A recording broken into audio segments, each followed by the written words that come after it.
Well, it's complicated. The thing is, Alex Casey, the person, always existed. But the fact he kept writing about Alex Casey has messed with details. Ooh. He has altered the real Alex Casey's life By accident. through his writing. Take your time. Oh. Did you see that? Yeah, don't worry about it. Alright. So, if you notice, if you look at your map, with the flooding gone, could be further clues out there. Oh, we're all the way over here. Flooding disappeared very yeah, suddenly. you got tons of new areas that you can search. Oh yeah, we do. To Nightingale. And let's. So there's like extra goodies and secrets you can find Let's actually go that this have way. like items and upgrades.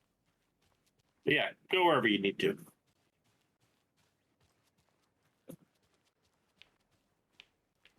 The yeah, that's too steep for you to climb. So you got to go the other way. But I would, but you should comb the beach while you're here. Comb the desert.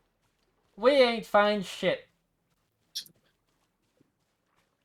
Thank you, Tuvok.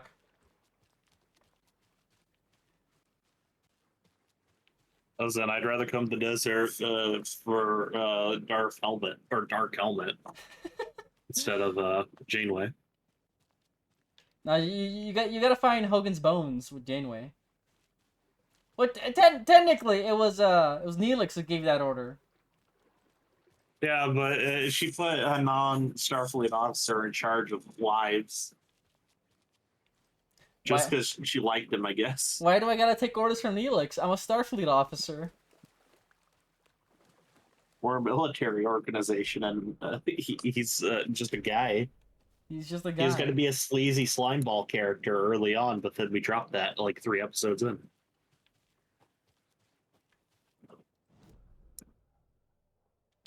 Okay, this thing here. A creepy twig sculpture? That's the symbol. Yeah. A lot of stuff here. A locked box. Is that the cult of the tree symbol on it?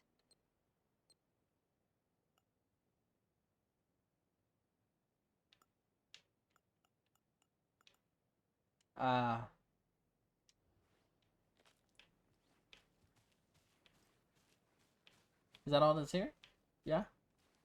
Mm-hmm. Seems to be. But there is a lockbox.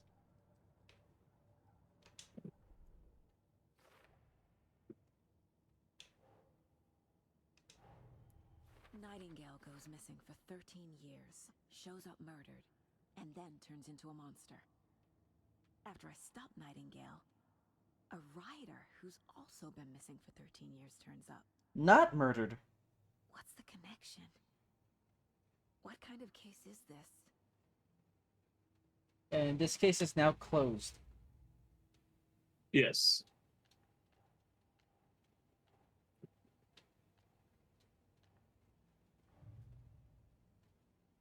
I gotta investigate more of the cult. Find them.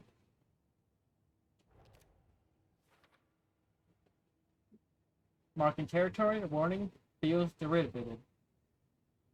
As if something out of a horror movie. As if the script wanted it to be there. What was this one? Spoken excerpts from the page.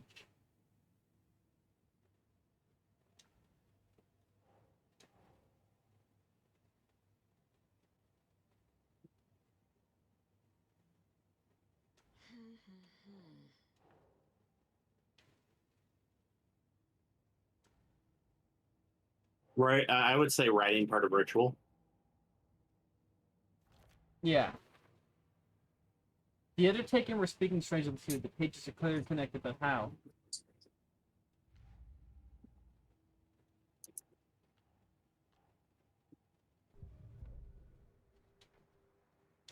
Music.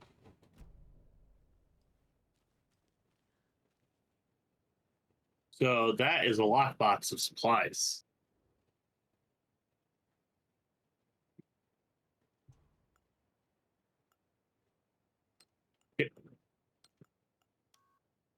No. Hit restart. Oh. Is that? Oh, okay. Yeah, there will be more complicated ones. But there are secret stashes of supplies from the cult. Hmm. The cult doesn't see their victims as people. Remember, they look like us, but they aren't. They're like animals, and it's our job to hunt them and gut them. Yeah.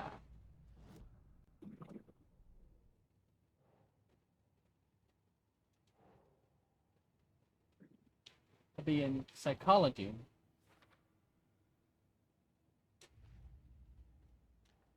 Code stashes. These stashes could contain clues about the cult. Better keep an eye out for more.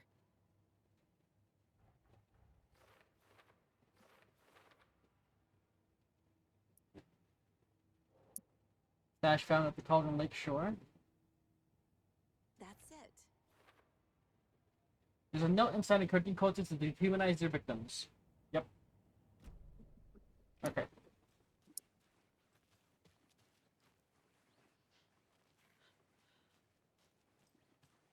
These people aren't even human. Oh, God, sick of this crap. It's okay to kill people that aren't human.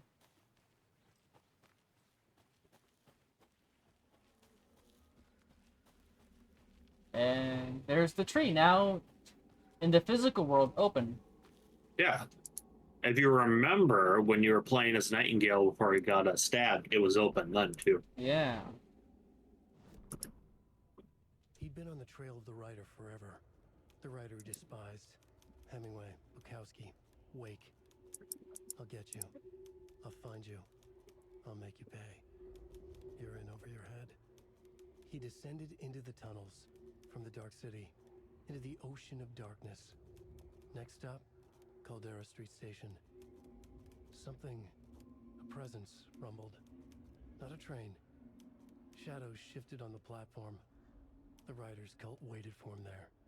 The cult of the word. Occultists lean close.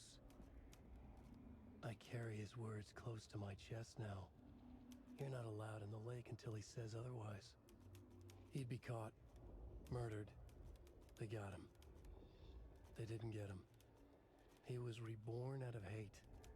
He was there, but he was risen. Sent to find the light switch up from the lake that was not the lake. Okay. So that question is now answered. That's a closed loop questioning. Yeah.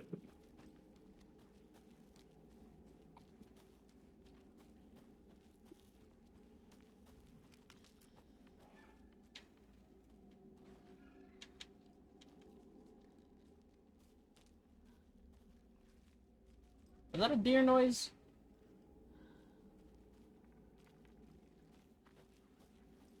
It is now dry here.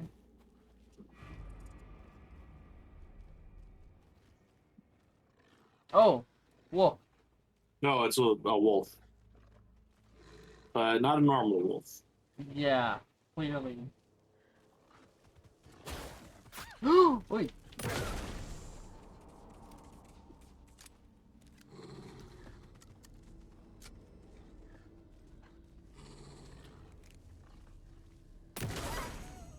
Even the animals are turning into monsters. A taken wolf. And the first game, it was just humans and crows. I don't remember any Yeah, other animal.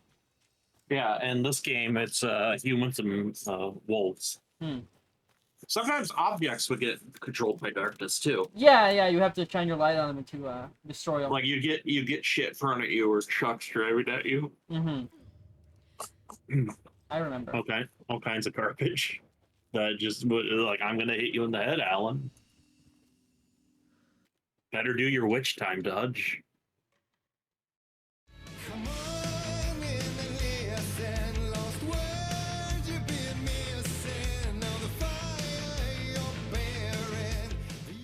Wolfo, we have a problem here. What's up? I fucked up, and it did not pick up the audio for the game at all. Oh boy. Well, what do you want us to do? So the whole recording session, no game audio? Yeah, no game audio. Yeah. I've already fixed the issue. We're recording game audio now. Okay, yeah. So what we'll do is we'll go back. You could go back in the editor and put shit over that, and just like, hey, fucked up for a little bit. Yeah, that's an hour and a half of like no game audio. So 2 weeks since we last recorded because I was gone last weekend. From what I've gathered, you grew up nice and So the memory of what you did in the game still fresh in your head enough? Somewhat, yeah, it's fresh enough. Okay. I don't have the visual. Oh, that's right, I forgot. Yeah, that's a little important. You also need to see what I'm doing. Like I've removed the blindfold from you now. Yeah. Go ahead. No, it's just I'm just trying to remember. Yeah, you're only on clean up in this area right now. So yeah, there are a couple secrets and doodads to look around at. The rental cabins area is still locked off to you, but there are areas that got drained that you can now go look at. Yeah, I came here. Yeah, everything that's not like shadowed is areas that you've been to. And rental cabin's locked off. Yeah, Can I go like through here? Yeah, but it is like locked. Hmm. It's blocked by I believe bolts, like a bolted block. So you're not going to be able to just wander in there quite yet.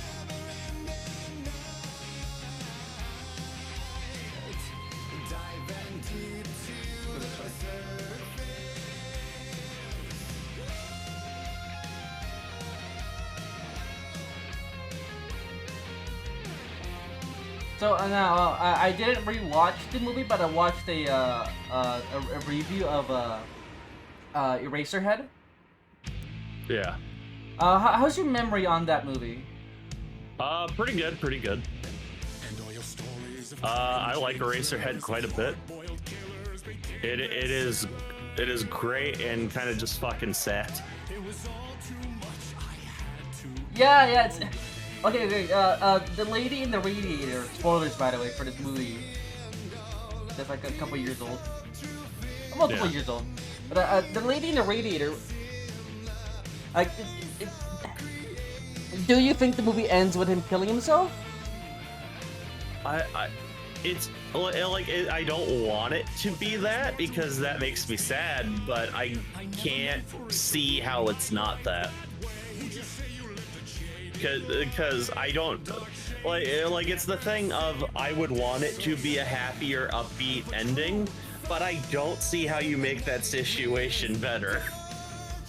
Because he's left alone with this fucking baby that is literally falling apart.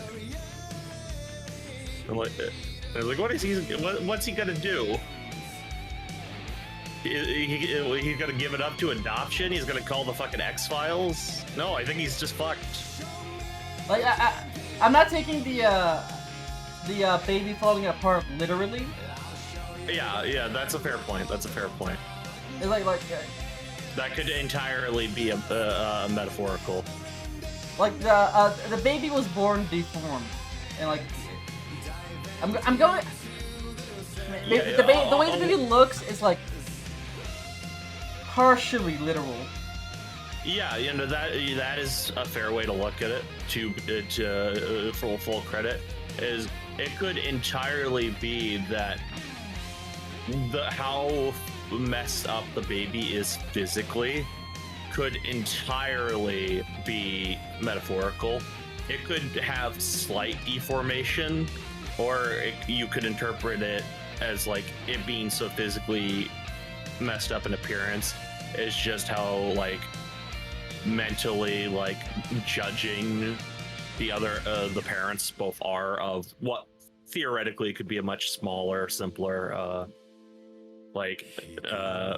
birth defect.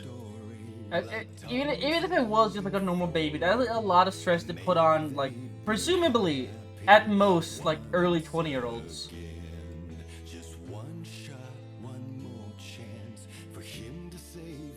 Also, one thing I learned from that review, the movie took multiple years to make. Yeah, he had to keep his hair that length for so long. It's crazy hair.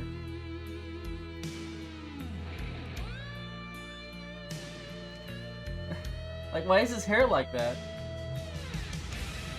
Just to emphasize his how like fucked his life is, I guess. Bro can't afford a haircut. Well, no, it's not even like the haircut is like it's not that he can't afford a haircut. I'm sure he can, but like it's styled that way specifically. Yeah, whether the purpose of it is up to debate, but clearly it was important to David Lynch. Mm-hmm. Yeah, David Lynch has a very good relationship with his actors. Where, like, sure, I don't know what's actually happening literally in this scene, but I trust David, and he's giving me the emotional and pathos, like inspiration and character motivation. Mm-hmm. So I know how to do the scene. I just don't know. I might not completely understand the story, but I can still act it out. Bright falls on virtual baking. Virtual? Little Stella Yupton's whole family erupted into cheer when she won the big match this weekend. Was she playing soccer? Tennis? No. In this brave new world that we live in, her family was cheering her on as she won a match in a game that exists only in the information superhighway. The game in question was Mega Baking Star, in which players compete to make the tastiest treats and sweetest eats for their virtual judges online. Bright Falls congratulates Sala in her big win. She won a huge online video game.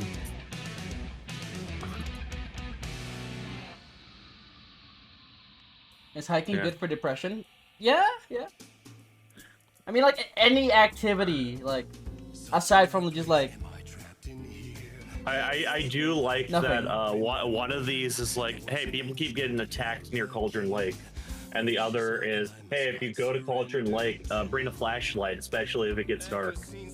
and then the other one is, oh, she found her dog. Missing Doberman. Unidentified man attacked vacationers in dead of night. Oh yeah, that was the thing that sparked the whole game. I guess it would be ruled as an attack. Maybe. I don't know. Is the plan from the cops just to like keep it kind of hush hush?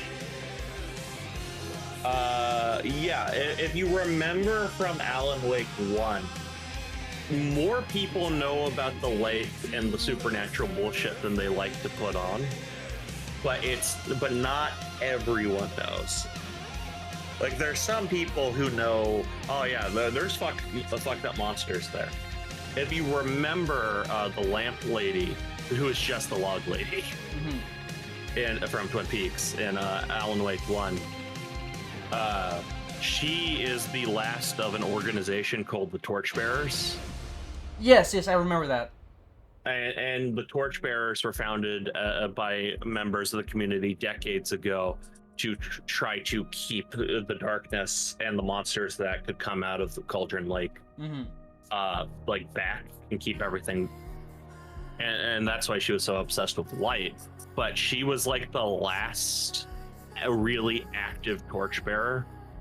The only other people that had any real affinity with the organization were Thor and Odin from the old gods of Asgard. But like, the lamp lady was the main lady involved. Oh hey, it's beeping like a fuck. Yeah, I'm what sure happened? That's fine. Well, Alan came out of the lake. Yeah. But And it was fine before that.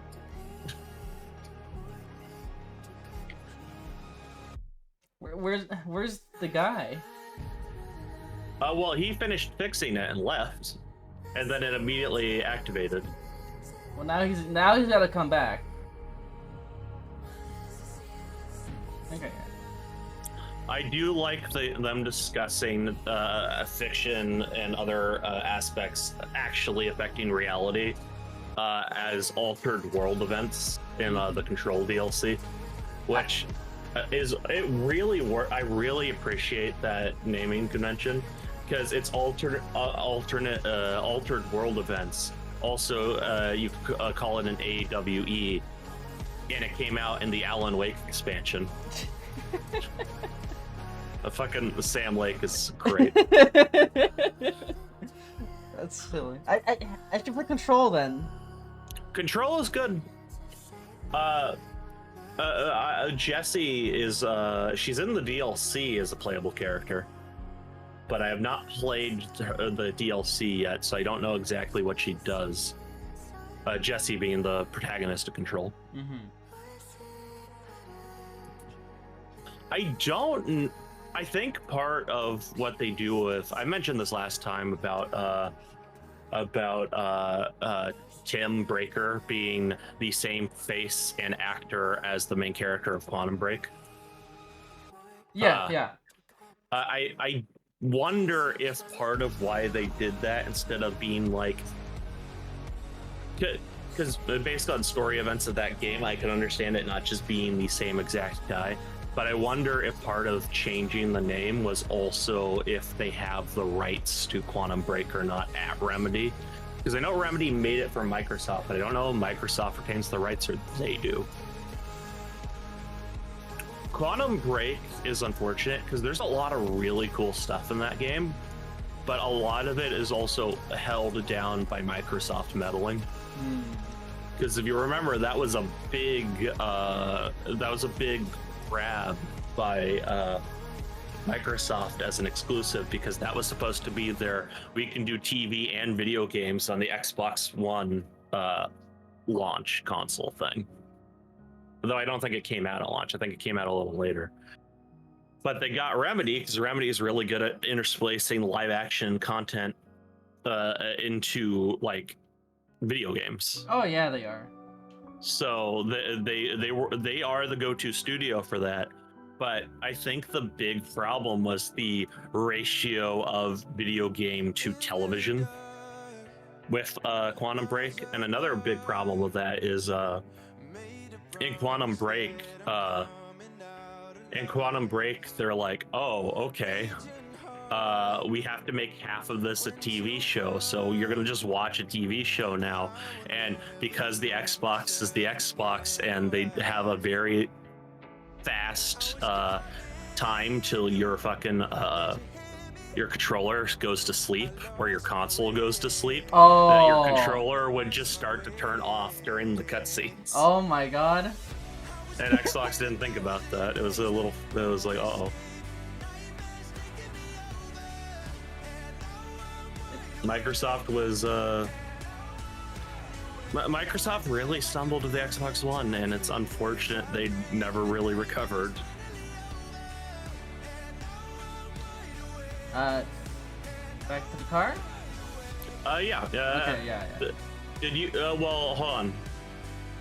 Did you, you might be able to go into some of that area that's still in black because the water of the lake went down. Oh, like, yeah, at the top left. like from this direction as opposed to this direction. Yeah, you're right. Yeah, you should go take a look. I think there's stuff you can go look at now around there.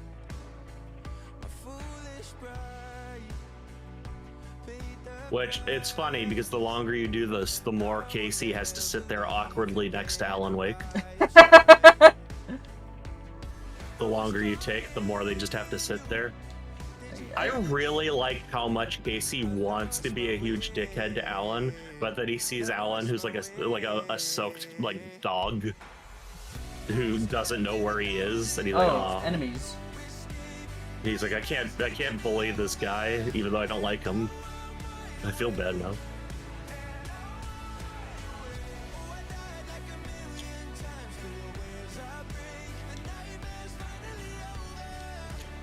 Yeah, they have trouble finding you unless you have the flashlight out. But he did spot you though.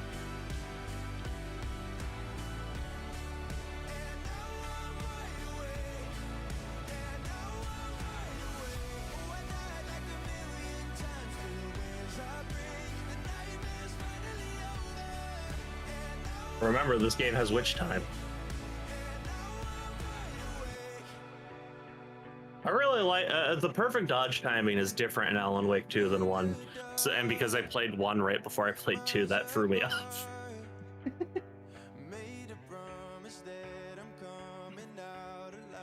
I do really like the idea of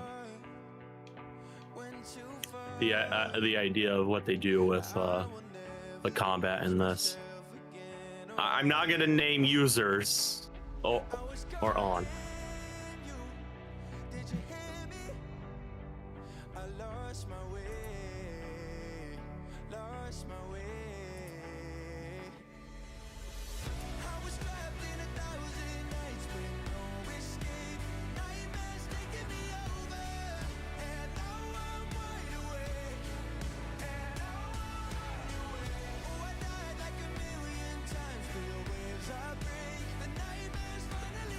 I do like that is the canonical explanation for your flashlight just blast. It is like the sheer force of will using the light. Yellow paint! Yellow paint! Yeah, but it's pig, turn your flashlight off. Yeah, I see it there. Yeah, it only shows up if you shine your light on it. Which is funny, because this was also an Alan Wake 1. I don't think anyone complained about yellow paint in this. No, complaining about yellow paint is like a more recent thing because it became like more visually obvious. The only problem with it is when it's too widespread or obvious. I think a lot of it's overblown because it's the same thing as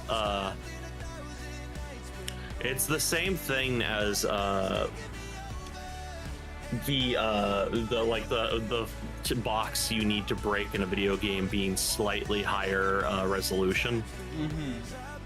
It's just graphical fidelity has gotten so nuts and harder to distinguish what is interactable or not, that you kind of have to do things that come across as more brain dead and obvious.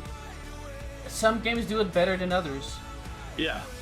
Like a thing I really like about Final Fantasy VII Reload, the second part of the remake trilogy of Final Fantasy VII, is the very first interactable climbing shit you see has the yellow like markings on it, but every other one later in the game doesn't. It's just the early ones do that. Same with Dead Rising Deluxe Remaster, which I've been playing recently. In that, there is yellow paint telling you can climb on certain objects to climb up to higher places, and it's only on the one time it's super mandatory, and then it's not there anywhere else. Mm-hmm. Like the paint is there. Okay, to tell you, you can climb up these boxes. You can climb up bullshit, and it's the only time it happens. And I think that's also a fair compromise, because there are a lot of people who don't understand how to get up there. Do it in the tutorial so people know. A yellow perch and a mid-sized pike. I know what those are. I know what they look like too. Almost caught a lake trout, but it gave me the slip. Saw an out-of-towner walking around in the woods just before sunrise. Had binoculars or a telescope or something. Taking notes. Didn't notice me. Good. Don't need the attention. Just an old rubber boot. Some of the regular creepies roaming around again. Creepies. Avoided them as usual. No one notices a quiet old fisherman. Not even the fish.